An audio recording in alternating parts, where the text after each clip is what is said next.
రానున్న గోదావరి పుష్కరాలను అత్యంత ప్రతిష్టాత్మకంగా భక్తులకు ఎలాంటి అసౌకర్యం కలగకుండా అన్ని ఏర్పాట్లపై క్షేత్రస్థాయిలో సమగ్ర పరిశీలన చేపట్టినట్లు జిల్లా కలెక్టర్ కీర్తి చేకూరి తెలిపారు. పుష్కర్ నగర్ లో పార్కింగ్ స్థలాల ఏర్పాటుకు ముందస్తు కార్యాచరణ చేస్తున్నట్లు వెల్లడించారు.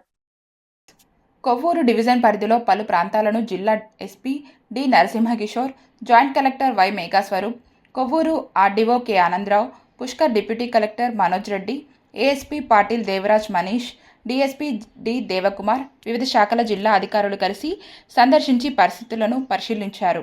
ఈ సందర్భంగా దొమ్మేరు శివారులోని ప్రైవేట్ భూములు, Devarapalli greenfield highway, greenfield tollgate, Devarapalli diamond junction, Prakkilanka Ghat, Paidimatta గ్రామం, తాళ్లపూడి, కుమారదేవం తదితర ప్రాంతాల్లో పుష్కర్ నగర్లు, వాహన పార్కింగ్ స్థలాలు, ట్రాఫిక్ మళ్లింపు మార్గాలు, భక్తుల రాకపోకలకు అనువైన ప్రాంతాలను అధికారులు క్షుణ్ణంగా పరిశీలించారు. జిల్లా కలెక్టర్ కీర్తి చేకూరి మాట్లాడుతూ పుష్కరాల సమయంలో పుష్కర్ నగర్ల ఏర్పాటుకు అనువైన ప్రభుత్వ, ప్రైవేటు భూములను గుర్తించి ప్రతిపాదనలు సిద్ధం చేయాలని, పార్కింగ్ స్థలాలకు స్పష్టమైన ప్రవేశ, నిష్క్రమణ మార్గాలు ఏర్పాటు చేయాలని సూచించారు.